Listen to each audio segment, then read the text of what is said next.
गणेश चतुर्थी की आप सभी को बहुत बहुत शुभकामनाएं। पूरे भारतवर्ष में गणेश जी का आगमन हो चुका है। गणेश, गणपति, विघ्नहर्ता और लंबोदर जैसे कई नामों से उनके चाहने वाले उन्हें बुलाते हैं। सनातन धर्म यानी कि हिंदू धर्म में गणेश जी को प्रथम पूजनीय माना गया है, यानी कि सभी देवी देवताओं में सबसे पहले गणेश जी की आराधना की जाती है। लेकिन दोस्तों, क्या आपको पता है कि गणेश जी को ही प्रथम पूजनीय क्यों माना गया है, या फिर इतने बड़े गणेश जी का वाहन एक छोटा सा चूहा क्यों है? तो दोस्तों, इस वीडियो को एंड तक जरूर देखना, क्योंकि आज हम इस वीडियो में श्री गणेश जी से जुड़े कुछ ऐसे ही सवालों के जवाब जानेंगे। नमस्कार दोस्तों, मेरा नाम है पावन कुमार। तो चलिए शुरू करते हैं पहले सवाल से। गणेश जी की पूजा सबसे पहले क्यों की जाती है? दोस्तों, एक बार गणेश जी और उनके भाई कार्तिकेय स्वामी के बीच एक शर्त लग गई। शर्त ये थी कि जो भी उन दोनों में से सबसे पहले ब्रह्मांड का एक चक्कर लगा के आएगा, वही उन दोनों में से सर्वप्रथम पूजनीय होगा। अब कार्तिकेय जी तो अपने वाहन मोर पर बैठकर पूरे ब्रह्मांड की परिक्रमा करने उड़ गए, और गणेश जी का वाहन था चूहा। तो उन्होंने चूहे पर बैठकर शिव और पार्वती जी की परिक्रमा कर ली और कहा, मेरा तो पूरा ब्रह्मांड ही मेरे माता पिता हैं। शिव जी उनकी इस बात से खुश हो गए और उन्होंने गणेश जी को सर्वप्रथम पूजनीय देवता होने का वरदान दे दिया। दोस्तों, जल यानी कि पानी, जिससे हमारी बॉडी का 70% हिस्सा बना है, उसी पे हमारा पूरा एनवायरमेंट डिपेंड करता है। फिर चाहे वो पेड़ पौधे हों, जानवर हों या फिर इंसान, सबके लिए पानी नेसेसरी है। और हिंदू मान्यताओं में गणेश जी को पानी का स्वामी कहा गया है। इसलिए ये भी एक कारण बन जाता है कि क्यों गणेश जी को सर्वप्रथम पूजनीय माना जाता है। दूसरा सवाल, गणेश जी को मोदक क्यों पसंद है और उन्हें मोदक क्यों चढ़ाए जाते हैं? दोस्तों, इस बात की दो मान्यताएं हैं। पहली तो ये कि माता पार्वती बाल गणेश को मोदक खास तौर पर खिलाती थी। दूसरी मान्यता, एक बार माता अनुसुईया ने गणेश जी को खाने पर बुलाया। बहुत खाने के बाद भी गणेश जी का पेट नहीं भर रहा था। माता अनुसुईया थक चुकी थी। फिर अंत में उन्होंने मोदक बनाए, जिसे खाने के बाद गणेश जी तृप्त हो गए और उनकी भूख मिट गई। इन दो मान्यताओं की वजह से गणेश जी को मोदक चढ़ाए जाते हैं। दोस्तों, मोदक का अर्थ होता है आनंद देने वाला। मोदक खाने से हमारा एनर्जी लेवल बढ़ता है। मोदक बनाने में चावल का आटा, नारियल, काजू, बादाम, गुड़, घी और इलायची का इस्तेमाल होता है, जो कि हमारी सेहत के लिए काफी ज्यादा फायदेमंद होते हैं। तीसरा सवाल, गणेश चतुर्थी या किसी और त्योहार में रंगोली क्यों बनाई जाती है?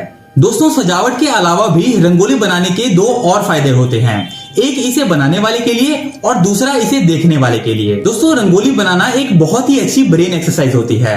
जब कोई रंगोली बनाता है तो एक्चुअली वो अपने दिमाग की क्रिएटिविटी को एक्सप्लोर कर रहा होता है, और पूरा ध्यान एक जगह लगे रहने की वजह से उसका फोकस भी इंक्रीज होता है। दोस्तों, जब हम कोई सुंदर सी रंगोली देखते हैं तो हमारे दिमाग में एक डोपामिन नाम का हार्मोन रिलीज होता है, जो कि हमारे दिमाग से स्ट्रेस को निकाल देता है और हमें खुशी का एहसास होता है। और इस तरह से रंगोली देखने वाले को भी इसका फायदा मिलता है। चौथा सवाल, गणेश जी इतने बड़े शरीर वाले हैं तो उनका वाहन एक छोटा सा चूहा क्यों है? दोस्तों, गणेश पुराण के अनुसार एक दिव्य संगीतकार हुआ करते थे, जिनका नाम था क्रौचा। एक दिन चलते चलते उन्होंने गलती से अपना पैर मुनि वामदेव के पैर पर रख दिया। मुनि वामदेव अत्यंत क्रोधित हो गए और उन्होंने क्रोध में आकर क्रौचा को चूहा बनने का श्राप दे दिया। क्रौचा, जो कि अब एक विशाल चूहा बन चुका था, क्रोध में आकर हर जगह को तहस नहस कर रहा था। जब एक बार भगवान गणेश जी को महर्षि पराशर के आश्रम में आमंत्रित किया गया, तब क्रौचा ने उस आश्रम को तहस नहस करने की कोशिश की। फिर गणेश जी ने क्रौचा को सबक सिखाने की ठानी और उन्होंने अपने एक हथियार को प्रकट किया और क्रौचा की तरफ फेंक दिया।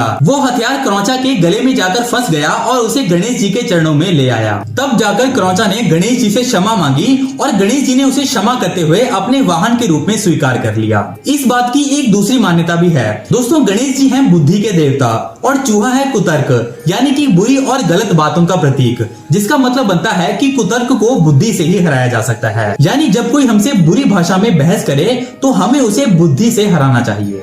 पांचवा सवाल, गणेश जी का एक दांत टूटा हुआ क्यों है? दोस्तों, एक बार परशुराम जी शिव जी से मिलने कैलाश पर्वत पहुंचे, लेकिन उस समय शिव जी ध्यान में बैठे थे तो गणेश जी ने उन्हें बाहर ही रोक दिया। जब परशुराम जी को बाहर रोका गया तो उन्होंने गुस्से में आकर अपने फरसे से गणेश जी पर वार कर दिया। क्योंकि वो फरसा शिव जी ने ही उन्हें दिया था, इसलिए गणेश जी ने उनके वार को नहीं रोका और उसे अपने दांत पर झेल लिया, जिससे उनका दांत टूट गया। दोस्तों, गणेश जी भगवान हैं, जो चाहते तो अपनी शक्तियों से अपने टूटे हुए दांत को ठीक कर सकते थे, लेकिन उन्होंने ये संदेश दिया है कि हमें अपनी कमियों के बारे में सोचकर कभी भी दुखी नहीं होना चाहिए, बल्कि हमें अपनी कमियों को भी स्वीकारना चाहिए।